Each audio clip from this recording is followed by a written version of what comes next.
പാലക്കാട് പറളിയിൽ സഹപാഠിയുടെ മർദ്ദനത്തിൽ വിദ്യാർത്ഥിയുടെ കാഴ്ച നഷ്ടമായി. കിണാവല്ലൂർ സ്വദേശി പറളി ഹൈസ്കൂളിലെ 10ാം ക്ലാസ് വിദ്യാർത്ഥിക്കാണ് ഇടത് കണ്ണിൻ്റെ കാഴ്ച 40% നഷ്ടമായത്. എന്തായാലും നമുക്ക് വല്ലാത്ത ഷോക്കിംഗ് ആയിട്ടുള്ള വാർത്തകളാണ് വരുന്നത്. മുൻ വൈരാഗ്യത്തിൻ്റെ പേരിൽ സഹപാഠി മർദ്ദിക്കുകയായിരുന്നു എന്നാണ് വിദ്യാർത്ഥി പറഞ്ഞത്. കഴിഞ്ഞ നവംബറിലാണ് ഈ സംഭവം ഉണ്ടായത്. 10ൽ ഫസ്റ്റ് തുടങ്ങിയപ്പോൾ ക്ലാസ്സിൽ അടിയുണ്ടായി.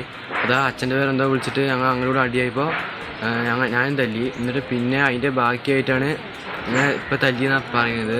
അപ്പോൾ ആ തല്ലിൽ എനിക്ക് കണ്ണിൽ ഒരു നല്ല അടി കിട്ടി. അപ്പോൾ പകുതി കാഴ്ച മങ്ങിയിട്ടാണ് കാണുന്നത്.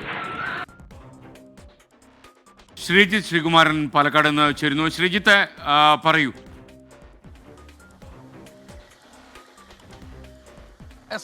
ഈ വിദ്യാർത്ഥിയുടെ പറളി സ്കൂളിൽ പഠിക്കുന്ന 10ാം ക്ലാസ്സിൽ പഠിക്കുന്ന വിദ്യാർത്ഥികളാണെന്നാണ് മനസ്സിലാക്കുന്നത്. കഴിഞ്ഞ നവംബറിലാണ് ഈ സംഭവം നടന്നിരിക്കുന്നത്.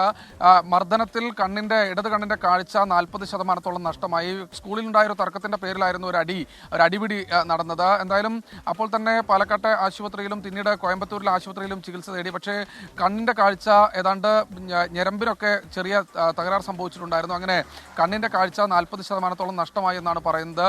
ഈ വിദ്യാർത്ഥിക്കെതിരെ അന്ന് പോലീസിൽ പരാതിയൊക്കെ നൽകിയിട്ടുണ്ടായിരുന്നു. മറ്റ് നടപടിക്രമങ്ങളൊന്നും തന്നെ ഉണ്ടായില്ല എന്നാണ് മനസ്സിലാക്കുന്നത്. എന്തായാലും ഇപ്പോൾ വിദ്യാർത്ഥിയുടെ പ്രധാനപ്പെട്ട പരാതി, അല്ലെങ്കിൽ വിദ്യാർത്ഥിയുടെയും രക്ഷിതാക്കളുടെയും പ്രധാനപ്പെട്ട പരാതി, ഈ പരാതി സ്കൂളിൽ നൽകിയിട്ടും ഈ അടിച്ച വിദ്യാർത്ഥിക്കെതിരെ യാതൊരു നടപടിയും സ്വീകരിക്കാൻ തയ്യാറായിട്ടില്ല എന്നാണ് അവർ പറയുന്നത്. എന്തായാലും നിയമ നടപടികളുമായി മുന്നോട്ട് പോകും. ഒരുപാട് പണം ഇതിനുവേണ്ടി തങ്ങൾക്ക് ചെലവായിട്ടുണ്ട്. സ്വാഭാവികമായി ഇത്ര വലിയ കുടുംബമൊന്നുമല്ല, അതുകൊണ്ട് തന്നെ തങ്ങൾക്ക് വലിയ ബുദ്ധിമുട്ട് ഉണ്ടായിട്ടുണ്ട്. എന്തായാലും ഇപ്പോൾ പഠനം തുടരുന്നുണ്ട് ഒരു പരിധിവരെ. പക്ഷേ കണ്ണിൻ്റെ കാഴ്ച ഏതാണ്ട് 40% നഷ്ടമായെന്നാണ് പറയുന്നത്. തുടരെ ഇത്തരത്തിലുള്ള വാർത്തകളാണ്. ഈ ഒരു വാർത്ത പുറത്തു വന്നതിന് ശേഷം, താമരശ്ശേരി വാർത്ത പുറത്തു വന്നതിന് ശേഷം ഈ ഒരു ഘട്ടത്തിൽ പുറത്തു വന്നുകൊണ്ടിരിക്കുന്നത്. Okay, thank you Sreejith.